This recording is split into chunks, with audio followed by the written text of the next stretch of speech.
You see, absence is not something that is used to control people, to manipulate people, to control their behavior. Absence is only a tool that is used to help people realize how they feel about you, right? You could definitely influence people's behavior through absence, but not something that's long term and permanent. Okay, so we're gonna be talking about how people, when people fall in love, what is it that they actually feel when you're absent, right? There are some things that when somebody's not in love that they tend to feel, and it kind of looks similar to what they feel when they fall in love. So we're going to be addressing that, and I think this is really important because a lot of people have an unrealistic view of how people really behave and feel when they're in love, simply because a lot of the times we tend to fall in love and like people who don't like us back.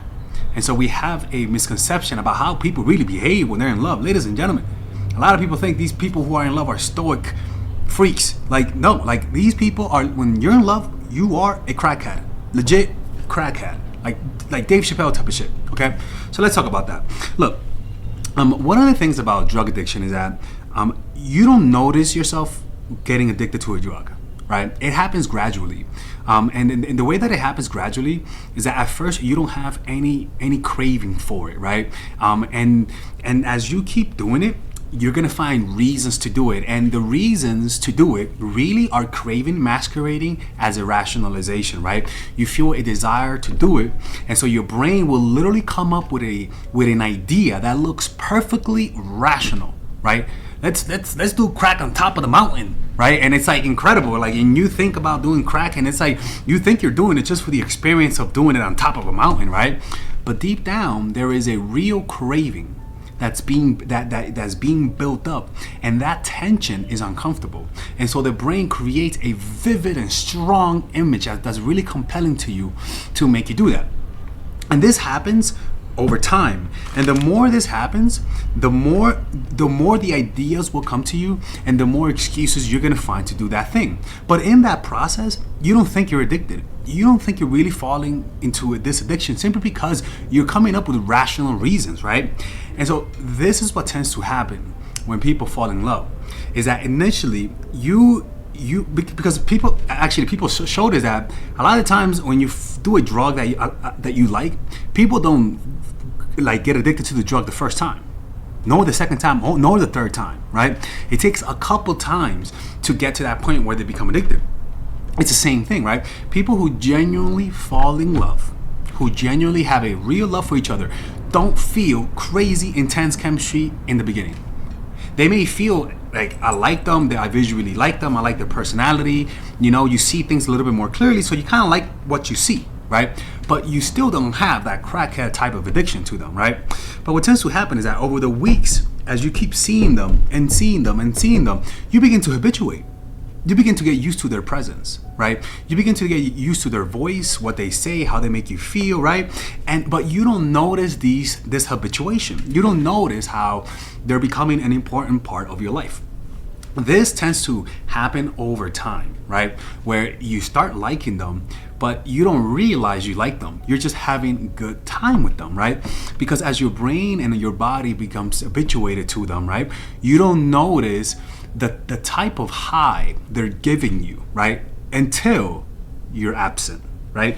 A lot of people who are addicted to drug will tell you that they thought they weren't addicted to it. They thought that they had some control. They thought that this is just something that they do on the weekend. But then the moment comes when all of a sudden you don't have that drug. A craving comes up, and a lot of people, when this happens, they get shocked. A lot of people, when this craving comes up, they get a little worried and like, I think I might be addicted to this, right? And this is what happens when people are falling in love, right? When you realize you have been addicted you realize you're addicted to the drug once you don't have access to that drug. But as you have access to that drug, you could lie to yourself because of the pleasure you're getting from it, and sort of live in a reality where you think this is not a problem, right? And so a lot of people can live in a reality with you where they don't realize they're in love because you have too much presence in their life, right?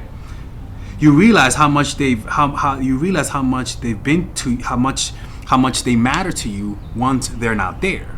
Okay, this craving that all of a sudden, since you're absent, this craving creates a blindness from reality, creates a disconnection from reality.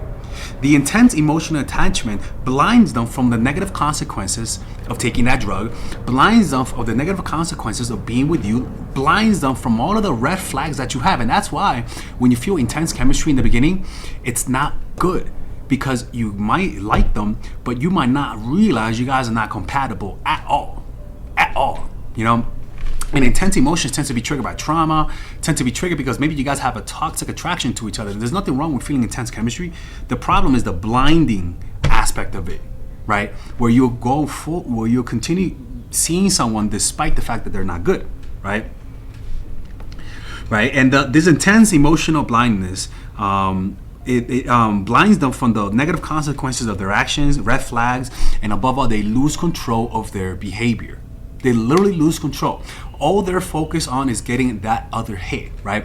And so when somebody's falling in love, you literally become the center of their life. If they were planning to go to move to freaking Africa, they're gonna go to. They're willing to go wherever you go for you. They're willing to change all of their plans, all of their value system. Literally become this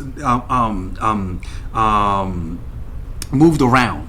Like their value system moves around, their goals moves around, where they want to live moves around, the type of future they want moves around when people fall in love. There is no such thing as under control. There's no such thing as keeping the same goals that I had when I'm in love with you. That should not happen. There should be a complete breakage of their plans for your sake. Right? And so that's why absence is so powerful. Because it literally changes and scrambles all of their goals. But whenever you're absent from someone and this doesn't happen, maybe it's not soon enough, right? Because sometimes people take longer to habituate, right? For example, people who have ADHD, people who have autism, people who have some of those, like, things, they tend to fall in love a little faster. Or people who have mental health issues, what do you call that? Multiple personality disorders, all of those types of personality disorders, bipolar, they tend to fall in love a little bit quicker. They just and ironically, they also have a higher propensity for addiction.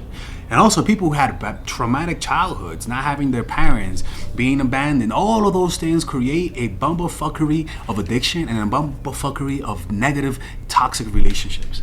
And those people tend to fall in love really fast, but the problem is that they tend to fall in love with whatever makes them feel good without understanding, without even thinking about what are the consequences of being with this person or even analyzing the person, right? So that's why I would tell people, see people in the first 3 weeks. You don't need to be absent. Let them habituate to you, right? And then after 3 weeks, I'm hoping that you have a life that you can't see them at least one time in a month, motherfucker. Like me, goddamn, how much free time you have, right? But if you do have free time, fake it, motherfucker. Okay, fake it. And I say faking it simply because, look, man, people need to feel your absence to really self-reflect and see what they feel. When you're there, they don't self-reflect. Because you're their reflection. You're the one, you reflect to them how you see them. But when somebody's not mirroring back their values, mirroring back who they are, giving them feedback, they start to just look inside. A lot of the times when they start to look inside when you're not there, their brains go in the most negative points of views. They start to feel negative about themselves because people, a lot of the times, they cannot observe themselves and feel good about themselves. Because there's just too many things in the past that brings them down. So your absence naturally should lower people's self-esteem, which will create a craving for your validation, right? The drug that we're talking about here is validation. That's the drug that we're talking about. You letting me feel like I'm special. You letting me feel like I'm worthy of love. When you're not there, you stop giving me that high, and all of a sudden my self-esteem goes lower. I start thinking negatively about myself. I start to even think about the past in a more negative way, and all of a sudden my craving for you increases because you were the source of validation.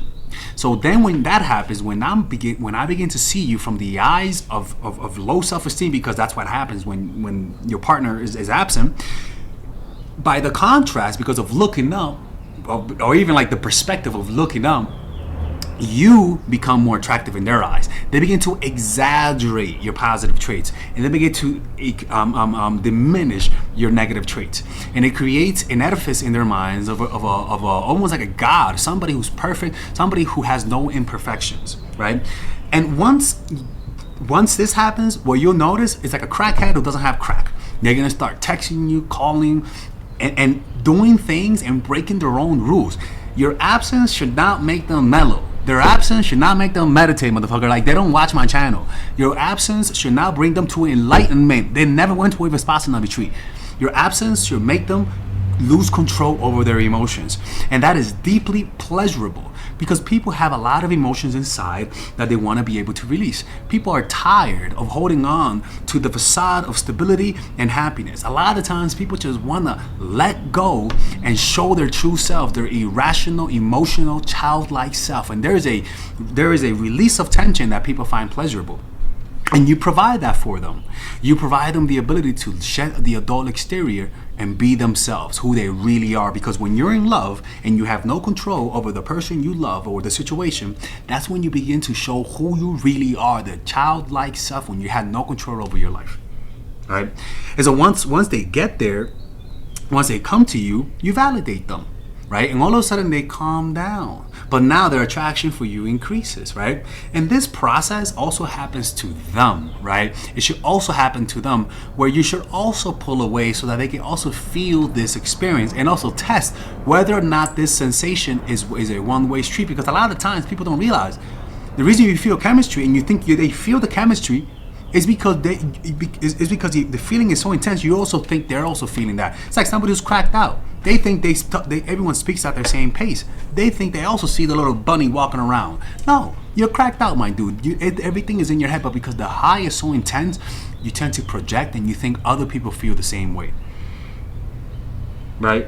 But the problem is that when this happens and you don't get the reaction you want, what tends to happen, they're left with a craving and they're left with a feeling that they cannot satisfy, because they're not getting their validation. And what tends to happen is that they tend to give more. They give so much to this person just to get anything in return, right? And this creates a disbalanced relationship, where just because they're giving you little scraps of validation, even though it's nothing, you take it because it's better than nothing. And you begin to sort of just equate better than nothing with love. And this just divorces you from reality. And this is why it's so important that you have to develop a meditation practice, because this could be so intense, so debilitating, that it literally divorces you from reality, divorces you from being able to read and sense whether or not the feeling you're feeling is reciprocated, right? And it's problematic when you cannot tell the difference. It truly is problematic. So this is why absence makes people realize the love they have for you. The problem we have today is just too many people have so much anxiety that they cannot stand a few seconds, days, minutes, or weeks of absence from the person they like. And so you strip them from the opportunity of realizing how valuable you are, because people realize your true worth once you're not there. The worth of an artist increases once they're dead. Your worth as a person increases without changing anything about you when you're absent. But because you are so anxious, you have no coping mechanism, no control over your emotions, they control you. You tend to just not give that. And you never really get to see how much a person really does appreciate you, because you just never give people the space to realize that. And so that's why some people go their whole lives in just shitty relationships, and they ask themselves, what's wrong with me? Why don't people love me? Why don't people treat me the way? It's because you're so anxious that you don't give people space to breathe, motherfucker. Like, let them breathe. Let them do that. If you want to be overly dependent, give them a little bit of that dependency of wanting, like, those overly dependent couples, right? Give them a little bit. Pull away and see if they give it to you. But too many people just start doing things without even observing whether or not the person likes what they're doing. Like it just doesn't work that way, you know. So once they pull away, what you'll notice in their behavior, once you pull away, what you'll notice in their behavior is that they pay more attention to you, right? They'll respond faster. Their physical contact increases. They pay more attention to you. They get more romantic. They start doing more things for you once you're present because of the absent. And the reason why is this: they suffered when you were away. They felt pain when you were away. Their brains went to dark places. They thought that maybe you were going out with freaking Quintisha, the trainer, right? Right? They thought you were going out with freaking Tyrone, the personal trainer, right? And those thoughts create insecurity. And like I said, insecurity creates romanticism. So whenever you need some romanticism for your partners, give them some space.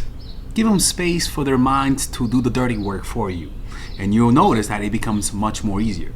And at the end of the day, you cannot do this if you don't have a meditation practice or control of your emotions. If you are a complete emotional mess, you have to develop a meditation practice. So what you could do is purchase the book The Power of Now by Eckhart Tolle.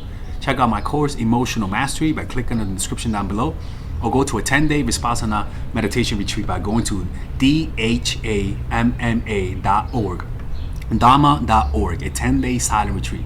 All of those things that I showed you will give you the opportunity to develop a emotional resilience to be able to deal with this, because these emotions are very intense. When you're in love, it's an intense emotion. And that's why when people are in love and they're controlling, and they have control over their emotions, they're okay with seeing me 2 weeks later. Like, bitch, aren't you anxious? Like, aren't you afraid that maybe Melissa the white girl is gonna come and get me? Like, how are you so cool about just giving me this much space? They shouldn't be this cool. It should create anxiety. That's why I said, somebody loves you, they're like a crackhead. When somebody doesn't love you, they're enlightened. They're able to wait months, weeks without you, right? You should be having an apoplectic episode at the thought of leaving me, at the thought of me going to freaking, I don't know, upstate for a few days, you know? And that's how it should be, man. The process of habituation happens when you don't realize it. But once you're habituated, the only way to test whether or not somebody is habituated to your presence, i.e. in love, is for you to pull away and to see what happens. All right? Anyways, hopefully you guys enjoyed this video. If you guys want to work with me one-on-one to make somebody fall in love with you, go to mindfulattraction.org by clicking on the description down below, and I'll see you guys next time. Bye-bye. And if you guys want to learn how to make a guy fall in love with you, I actually have a few bundle deals that I have to offer you guys. One is the basic wifey bundle. It's not basic, but because I have a bigger bundle. This one's pretty much it's a course about natural chemistry, which is about for women who are in relationships and want to learn how to keep the guy and make the guy that they're currently dating fall in love even harder by creating boundaries, by learning how to embrace the masculine and the feminine. It's pretty much a type of course that helps women in relationships make the guy fall in love. And then the other one is the psychological game of attraction, which is a course for women who are in relationships, right? For women who are single per se, right? And this one I would personally take you through the first 3 months of a relationship, right? Because in the first 3 months, if the relationship doesn't happen, it's not gonna work out. Okay, so it's a guide for women who are single, women who are in relationships. So this course is specifically made for the first 3 months of any relationship, because I believe that if the person doesn't want a relationship within the first 3 months, it's not going to work out, right? So check it out right now. Click in the description down below where it says purchase the bundle, and I'll see you guys later when I'm closing the channel.